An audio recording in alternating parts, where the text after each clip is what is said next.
Hi, guys. Welcome back to another edition of Chats from the Blog Cabin, a nighttime edition. And I am with Adora from Canary Designs, and we're going to chat about some of her amazing designs. I actually checked out your Etsy shop, and I'm thinking I'm going to order some. Thank you. Well, tell us more about yourself, Adora.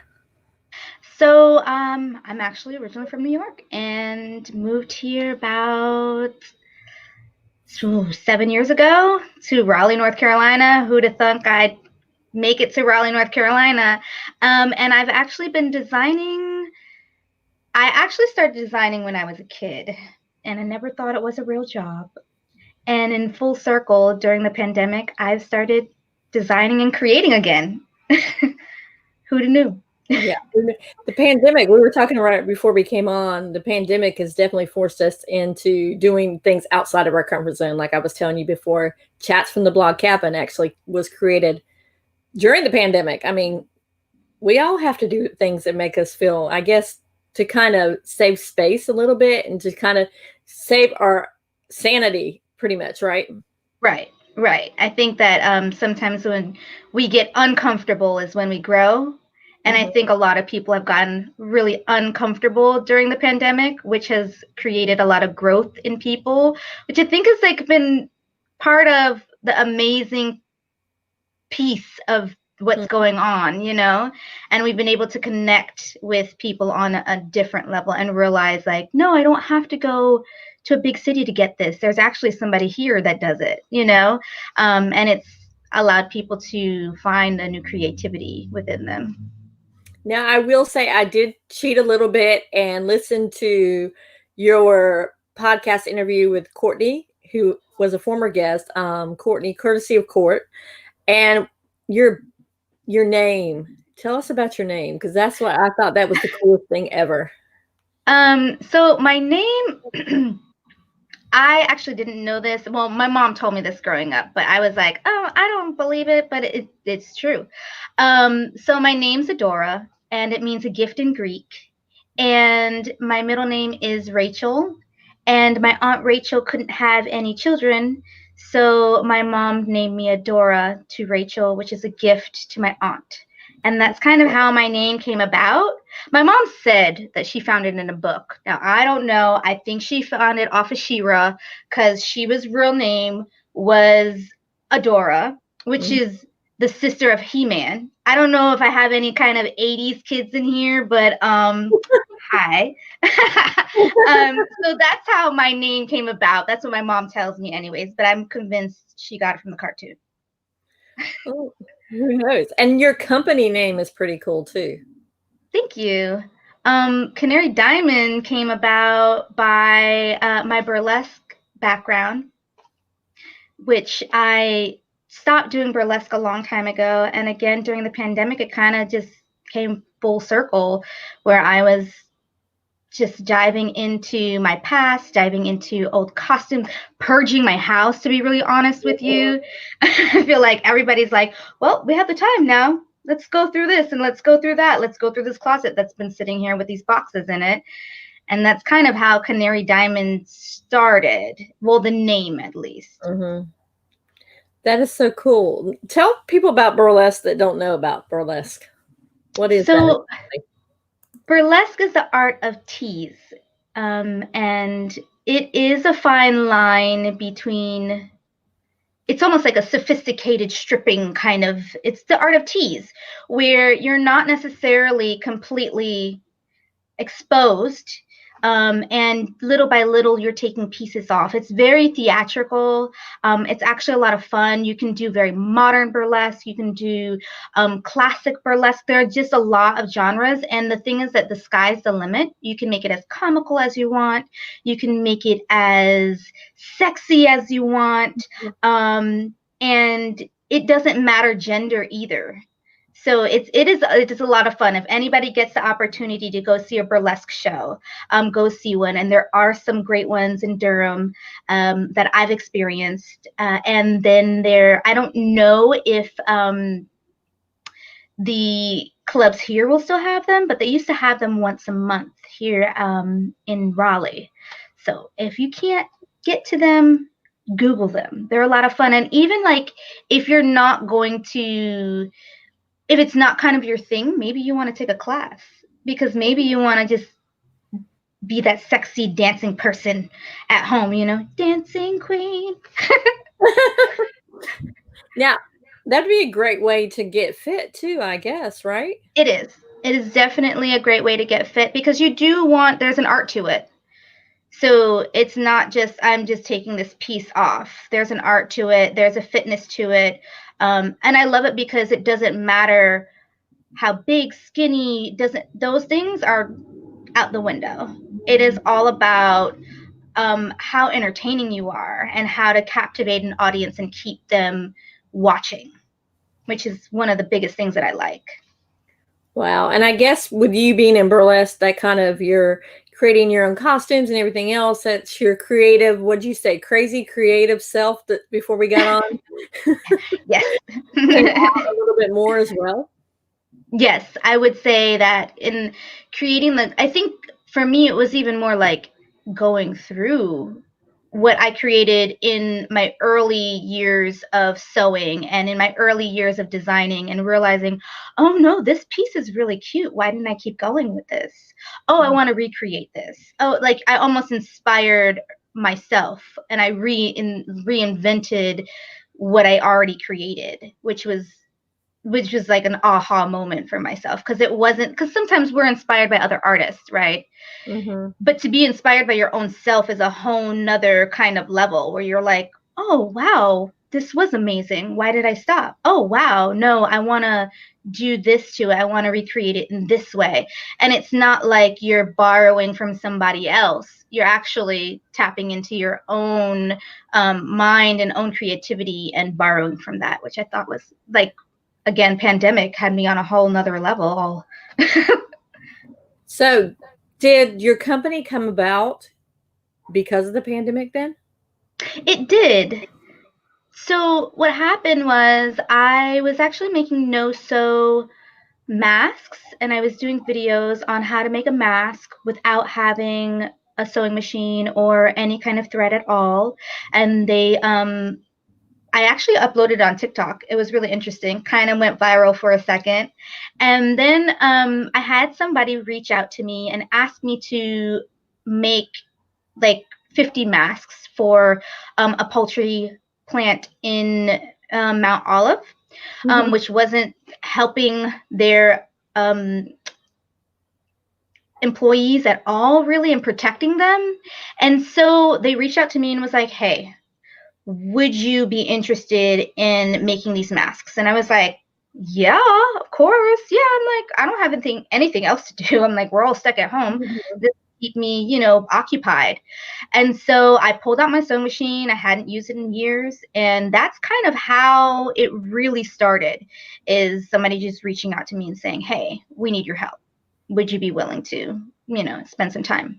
And I was like, yeah. How did they get your name though? Because that's kind of weird that you're in Raleigh in the Mount Olive area. Because Mount Olive is around where I'm from. Yeah. So I sit on the CEFS kind of board. I don't know if you know what CEFS is, but they are they deal with food and agriculture within the North Carolina. They're all over North Carolina. And I started doing CEFS when actually before the pandemic actually started. And I got involved with them, and once a month we kind of just do these meetings and we talk about food equity.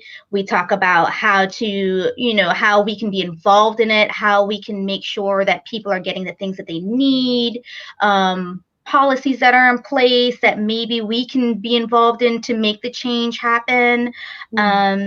Just it's a great space where we can all share our different backgrounds and different views and everything, and a safe space at that too, which is really nice. And that's how they got my information. Really, they reached out to me. They follow me on Instagram and on TikTok, and they saw the video. I'm assuming they saw the video. They kind of know me, and they just asked. That's how they got me. That's how they found me. And a company was born from there. Right. And the company was born from there. Then I got really creative. I was like, well, we're going to make a disco mask and we're going to put fringe on one and we're going to, we're going to make kid friendly masks and we're going to do some with diamonds on it. And we're going to do it. The sky was the limit at that point. Now, I'm assuming the one with diamonds on it is a little bit more expensive than the ones with the regular one.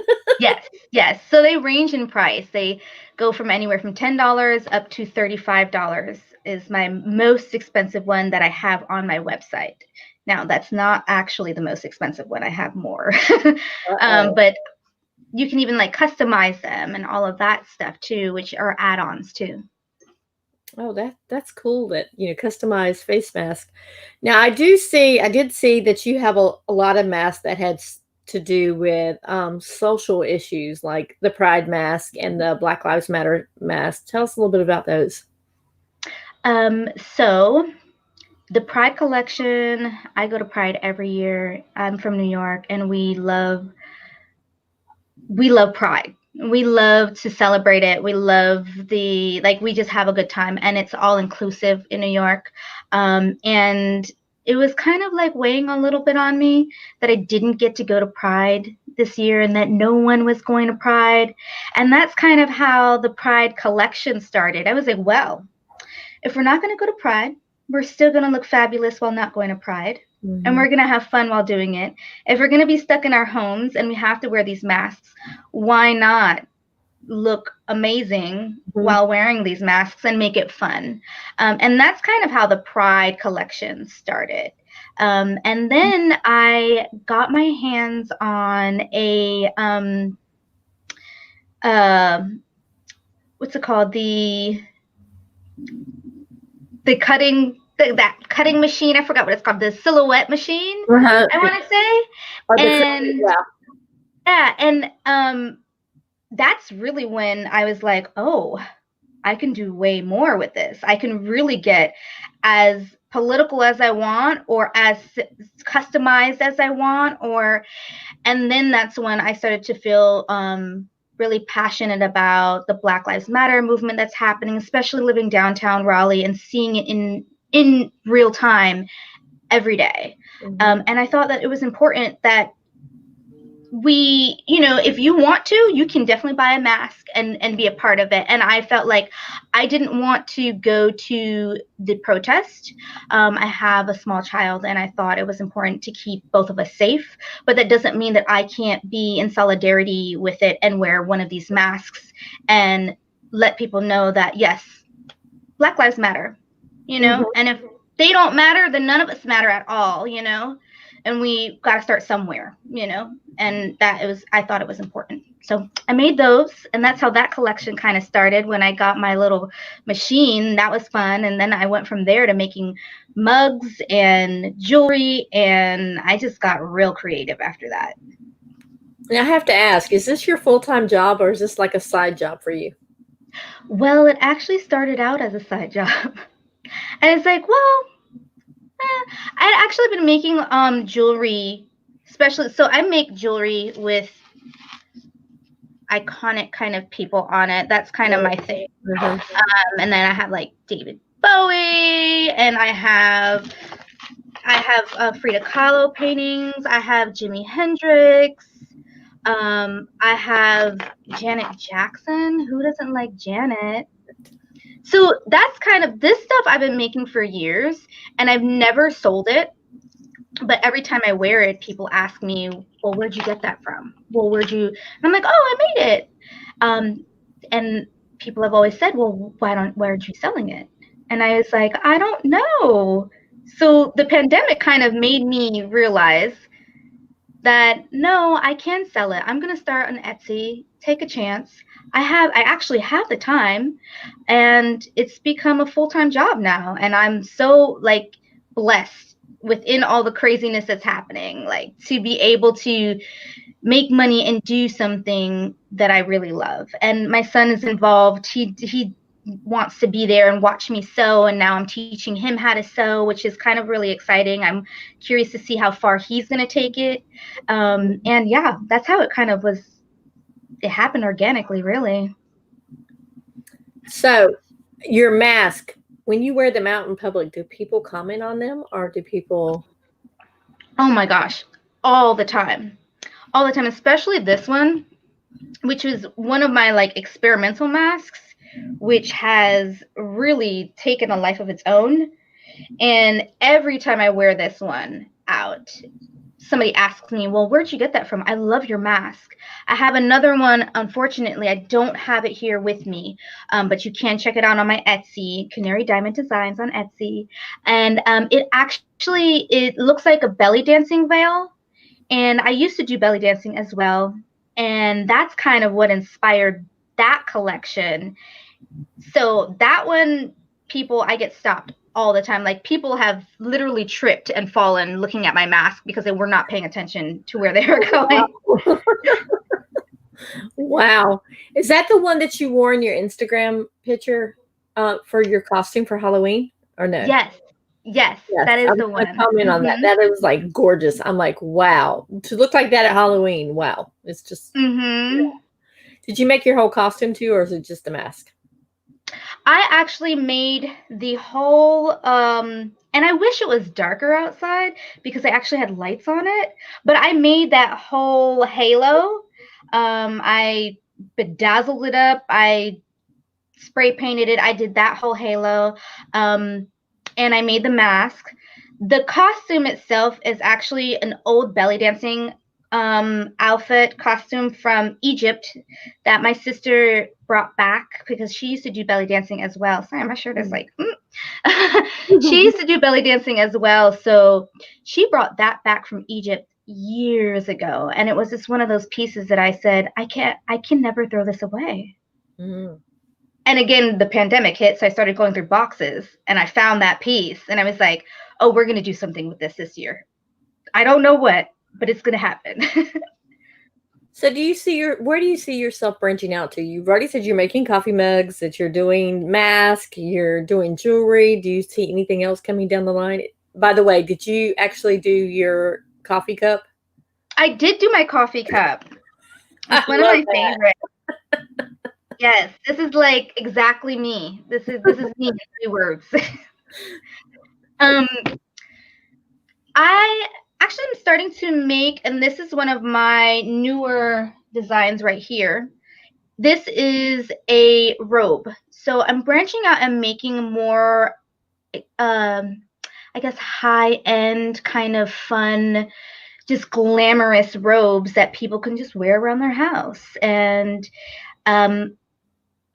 again, inspired by burlesque and inspired by the glamour of it, and the glamour of pinup is kind of where that is going. I have 2 of them right now in the crushed velvet, and I have more coming in the cashmere. I have some in silk as well.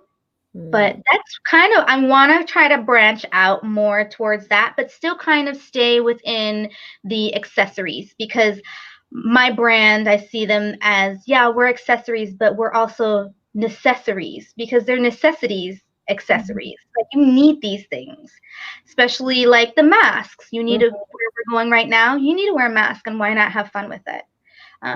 The jewelry, who doesn't like a good accessory? And then, you know, sometimes we need that too. You know, it's not just an accessory, it's a necessity. I was looking at that robe and I actually thought it was a dress.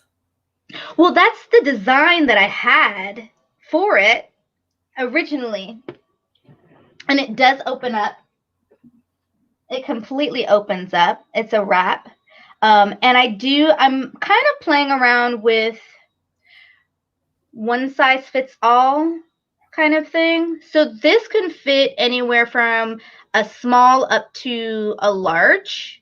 And then I'm going to make more sizes for that, which makes it easier to mass produce, I guess you can say. But yes, you can wear it as a dress. You can wear it as a robe, either one. And you can kind of play around with it. I made all of these pleats in it. So you see how I just pulled it down, and it almost emphasized the pleats. So you can really, I wore it one day and I was like, I feel like $1 million in this. I was like, Beyonce, move over, girl. Now, wouldn't that be great if Beyonce actually wore it? Right. I mean, that's the goal, right? Yeah, that is the goal, because then you would totally blow up. But honestly, Right. when I look at that, I see like 1920s, 1930s Hollywood glamour. That's what I see when I see that. Yes. And when you see it in the chiffon, it looks more like a robe because it's see-through. Mm-hmm. And then I have all kinds of materials that I'm like, oh, this is going to be amazing. And they're all like, they have embroidery on them, but they're still on this kind of chiffon, see-through kind of material. So it's very glamorous. It's exactly what you just described. So I know all these things are handmade by you, correct? Yes. How long does it take you to go through, like say for instance, the robe? How long does that normally take you just to finish one? It can take me 2 days just for one. Um, and I found, because I was like, I'm not going to be able to do this. I don't know about this. This is overwhelming. But once I started to piece it together and sew it, I was like, oh no, this is really easy. You know, you kind of go through your trial and error area, kind of the gray area. But once I started to do it, I realized making the bigger pieces, they are a little bit more time consuming, but they're actually a lot easier than the masks. The masks, they're so small that you want to make sure you get every little tiny detail in there. So I find that although I can mass produce maybe 8 to 10 masks a day, that doing a gown can be a little bit more relaxed in the process of it. So yeah, a gown can take me 2 days. I'm like a pro at these masks, so I can make about 10 a day if I sit there and really apply myself. And then it also depends on what mask it is, like the one that you saw for Halloween. Mm-hmm. That one takes a little bit more time because it does have all the sequins on it, and then I have to pin it correctly. Got to make sure the embroidery is put on there correctly. Or the one that has the fringe on it, that one takes a little bit more time because of the sequins on it as well. But yeah, it can take me 1 day for 10 masks or 2 days for a gown. And then what about your jewelry designs? So my jewelry designs, those I love to do because I feel like I get to do multiple things at the same time almost, because it's not the same person or objects that I'm creating. But I can make about 10 pieces in a day. And that's me on a lax day. The mugs, that one takes a little bit of time only because of the program that I'm using on the computer. And then the sizing, I kind of gotten that down. Sometimes I'm like, oh no, that's a little bit too big, but sometimes I like it. I like to go, go hard or go home. Yeah. But those are a little bit more. I like that it has a almost like a step. Like I go to the computer first, I design it, and then I can print it out, and then I can take those adhesives, gotta etch them out and everything, and then get them onto the mug, which is another step. So I find the steps kind of relaxing in itself because I'm not doing the same thing over and over again, like sewing a mask. You're kind of just doing the same thing over and over again. So your typical work day, so like say for instance, do you just do mask on Mondays, or do you just however you get up, you feel like, okay, if you don't have orders, you're just going to work on whatever you want to work on? Yeah, well, I used to be really hard on myself when I first started, which was really good when you're starting a business and you're trying to envision what your business is going to look like, right? So, but now I've kind of I have inventory, which is good. I have a goal and a set amount that I want of each piece. And every time I sell one, I make sure that I make one or two of that same piece. So I always have that inventory in. But really, I made it just like a regular job. Like Monday through Friday, we're sewing stuff to sell. And then Saturday, Sunday, fun days, and then I can really be as creative as I want, where I'm experimenting with more of the gowns or the robes, or just those are fun, creative days for me. But yes, it is just like a regular job. There's no difference. The only difference is I get to do it in my home. Sometimes I wear pants, sometimes I don't wear pants. We're in the pandemic anyway. So long as I have a shirt on, I think it's okay. You're on a Zoom call, right? Right. So, you talked about your son and how he's trying to get involved, and you're trying to teach them how to sew as well. I love that, because everybody needs to learn how to sew, not just the females in the world. The males need to learn how to sew as well. Most What definitely. lessons has he learned by watching you, do you think? I think he's learned it's okay to mess up. It's okay to not be perfect all the time. And then I think he's also learned that, because at first he wasn't understanding. He was like, "Mom, you're not going into work. Mom, you're not, like, how are you?" He was almost like, "Well, how are you paying the bills?" That kind of question. And I was like, "Baby, what I'm doing right now is paying the bills." And his understanding of that, of owning your own business and making it consistent and having a schedule, is just as important as going into a job, because that becomes your job.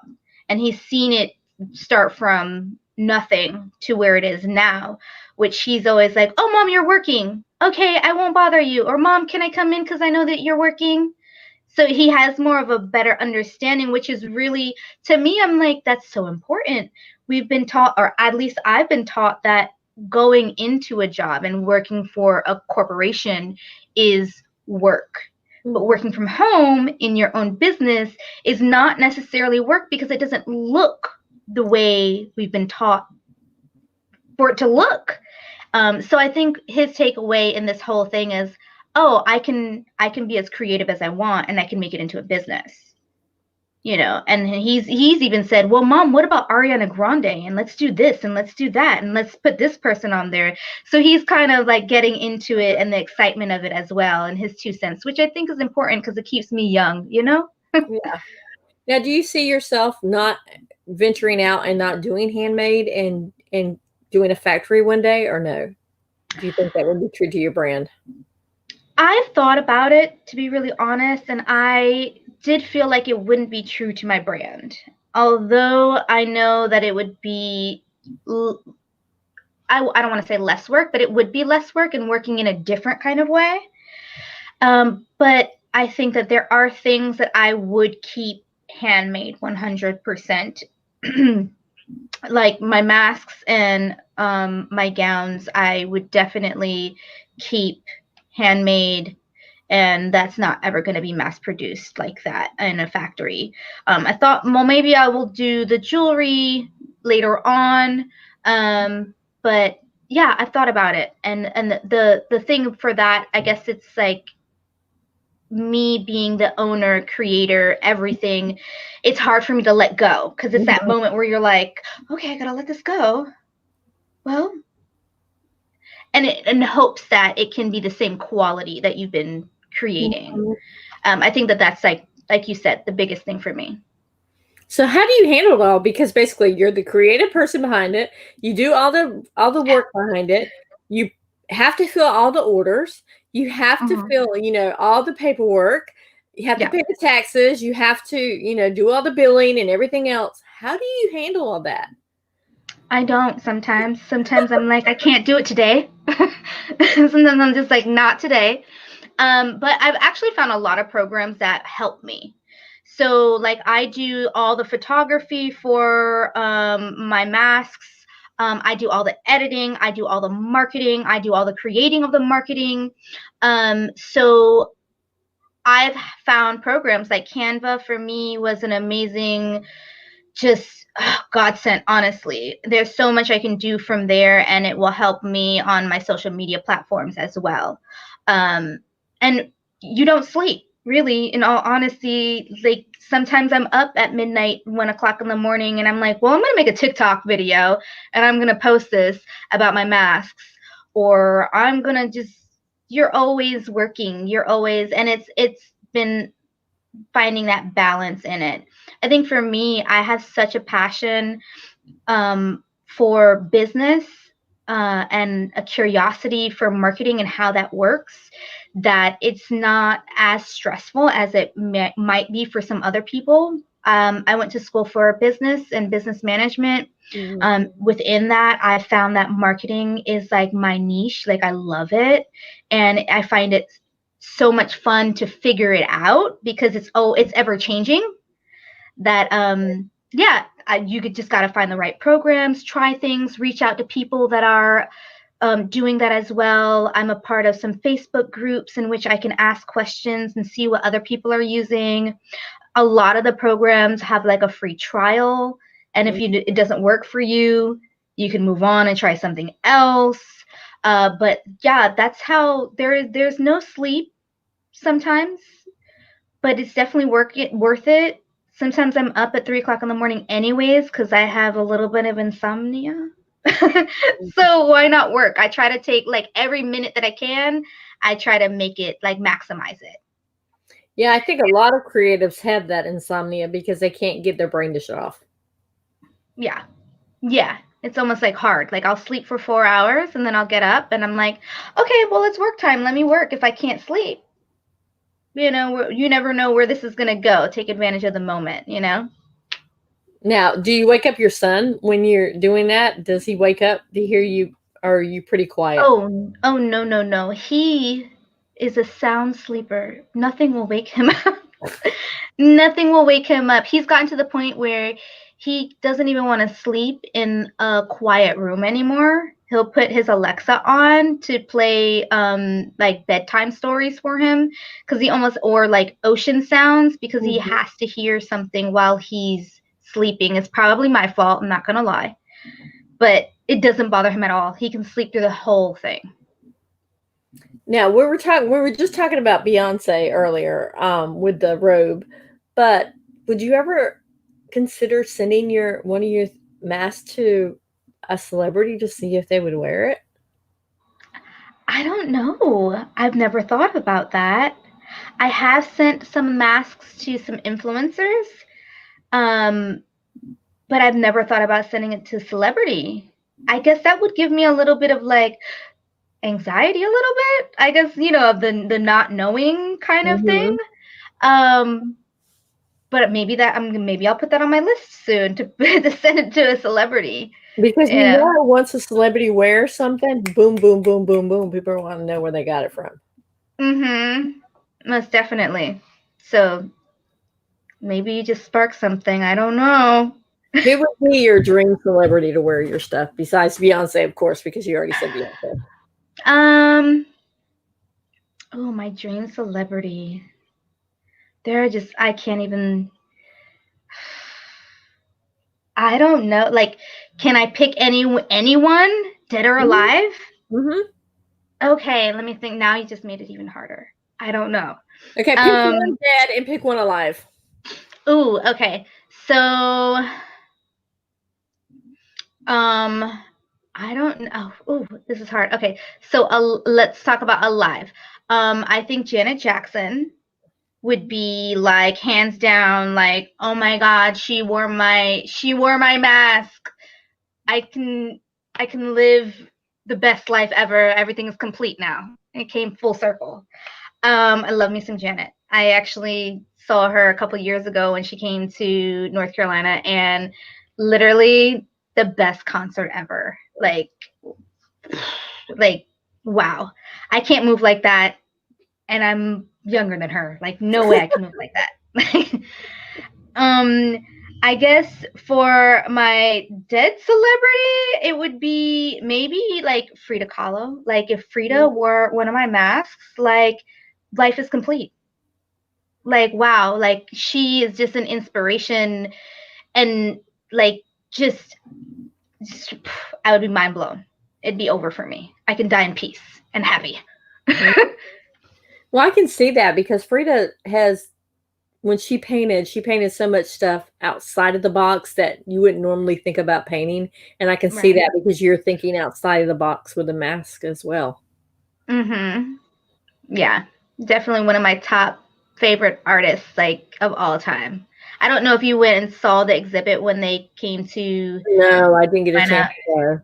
Wow, just wow. And it was really interesting because you think that they're going to be these big, gigantic paintings, and they're actually like this big. And then you're Wow. like, oh, wow. You're just mind blown on all kinds of different levels because you didn't realize how small they were, how detailed they were, or they are, and to have it right in front of you in real time is a whole nother experience, you know? Wow. I know my middle daughter, she's my design person. She is actually going to school to be an interior architect. And she actually went to a house in, I think in New Jersey, what Frank Lloyd Wright had actually built and designed. But the house, Frida Kahlo and Diego Rivera stayed in that house. And she was like in heaven because those are her two favorite Mexican artists. I mean, she loves them to death. I mean, she has Frida everywhere. Or Frito. I could use some Fritos. I like Fritos though. But she has them And, everywhere. It's part of her heritage. So she's just excited about right, right. I think that my son really wants to go to Mexico and actually see the house and experience that. And I think the culture and the richness, like, you can see it here, but it's not the same thing as being right in a space that they were in, it. you know, like, it's just something in the air that, like, it just transforms the whole experience and transforms you to another time. Yeah. Yeah, for sure. So what's up next for Canary Diamond Designs? What's up next for you besides your robes? um I don't know. I actually, no, I know. If we're talking about like real time, really, Mhm. really what's Yeah. happening this week. So this week I will be at the Nightdale YMCA, and I will be selling my products there. It is from 10 a.m. to 5, and then they will have another. Oh, they do have it also at the Burn Boot Camp in Nightdale as well. And then they will have kind of like another session on Sunday, and I won't be there, but it is all handcrafted, all handmade stuff. I Another group that I follow on Facebook, which was really just like out of nowhere, and they have been just a godsend to me, to be really honest. They're very encouraging. Everybody makes handmade stuff, and it's all ages, which is really nice. There's one little girl that makes jewelry, and she's like 12, 13 maybe. And then there are people that whittle things and that make chairs and this and that. And that's where we will be this weekend. So if you guys can come, please make your way to the YMCA in Nightdale. You won't regret it. You won't at all. Okay. So it's going to be worth it. And then they can also order your stuff on Etsy. Yes. On Etsy. So you can go to Canary Diamond Designs. It's all one word. Don't space it, or you're just going to see diamonds everywhere, which are just as beautiful. Not as beautiful, but beautiful. No, I'm just kidding. So yes, you can order on Etsy. Also, we are redesigning it a little bit right now. If you have to click on each category to see all the options, and we are working on creating it so you don't have to click on each category, that you can just kind of scroll and see all of your options there. But as of right now, you do want to click on like the hat subject or category, or the mug category, and make sure that you're really enjoying all of the products that are there and getting an idea of what we have. And when are the robes coming on? So the robes, I am not sure when those will happen, to be really honest. Right now, I'm experimenting at these handmade craft kind of events that I've signed up for, just trying to see how they will sell. Like we talked about actually before we got on, the robes are a little bit more time, considering that I can only make one within a 2-day span. And the fabric is a little bit more luxurious. So I think that I will, for now, keep that as a custom kind of request if people want. I know, because I'm still eyeing that robe going, that is so pretty. I mean, I honestly see winter dress, photo shoot with boots, really cute with the, I can see it. I can see it. Yeah, that's all the things. I was like, oh, I want this crushed velvet. As soon as I saw it, I was like, oh, no, that's it. That's my brand right there. I just love that mustardy yellow, and like that. It's just, that's exactly everything that you said. The boots with the fur, not with the fur. Or with the fur. I got boots with the fur. Apple bottom jeans too. Right.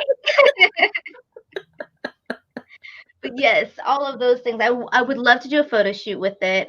I'm if anybody is willing and wanting to model, let me know. Please inbox me, and I would love to have you model some of my stuff and collaborate. I'd love to work with other artists. So if you are out there, let me know. I would love to collaborate, and we can figure that out.